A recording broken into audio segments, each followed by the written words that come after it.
Hey guys, welcome back to my channel. Today we're going to chat a little bit about risk, okay? Not going to be a super duper in-depth video, but we're going to go through the main stuff. I'm going to give you an example. Sorry, you can barely make out what I've written, but we're just going to chat about risk real quick. So I'm just going to give you a quick example. I won't go through a million in this one video, but I think you will get kind of the idea of what I'm talking about by this example that I give. So let's say I have a $1,000 account, okay? This is something I get asked a lot, you guys, is how much I risk. I personally, okay, now this is just a personal preference. Yours might look a little different, or, you know, your mentor might do things a little differently. That's fine. I personally risk 3% of my account at one time. Not per trade, which some people do that, it's fine, but at once, okay? So if I enter one trade, it's 3% of my account.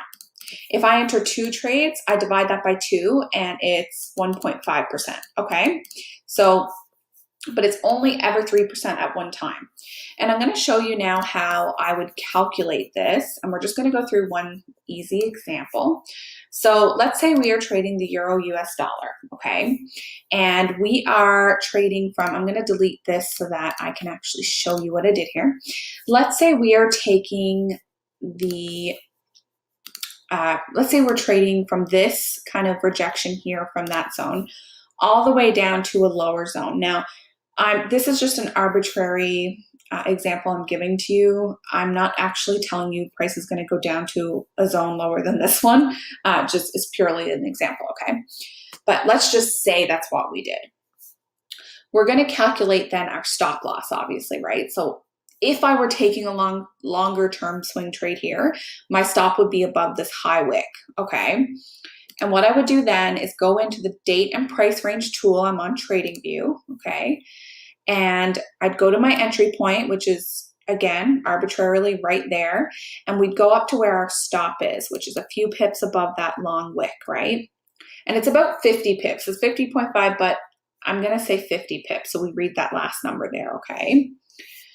What I would then do, so I know that, okay, I'm willing to risk 50 pips, or 50 pips is where I want to place my stop, okay? I determine that first, because your stop loss, no matter what, should be calculated based on price action. You shouldn't be calculating your stop loss based on your risk.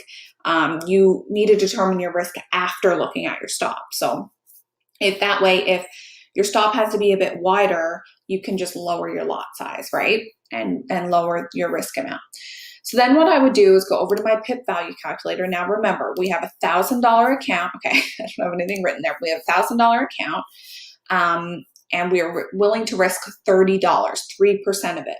Now this is just what I do again, okay? This is just personally what I do. I'm just explaining to you guys my risk analysis and strategies, okay?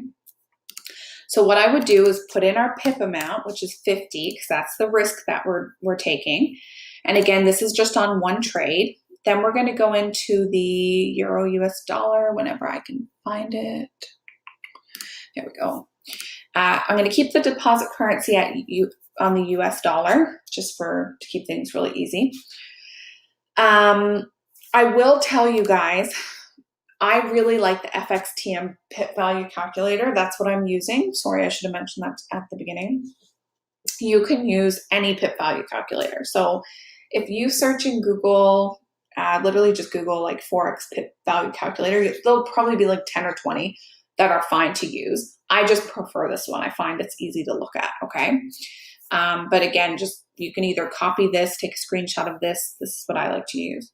So we know our pip amount we're willing to risk is 50. We're trading the euro US dollar, okay? Then we determine our lot size. So we can risk up to $30. So with the 0.05 lot size, that's a bit low. So if we just want to enter like one trade, it would be, we'd use a 0.06, okay? If you want to enter two of the same and stack your trades, we could use 0.03 and so on. If you wanted to enter 3, it'd be 2. So it kind of goes like that.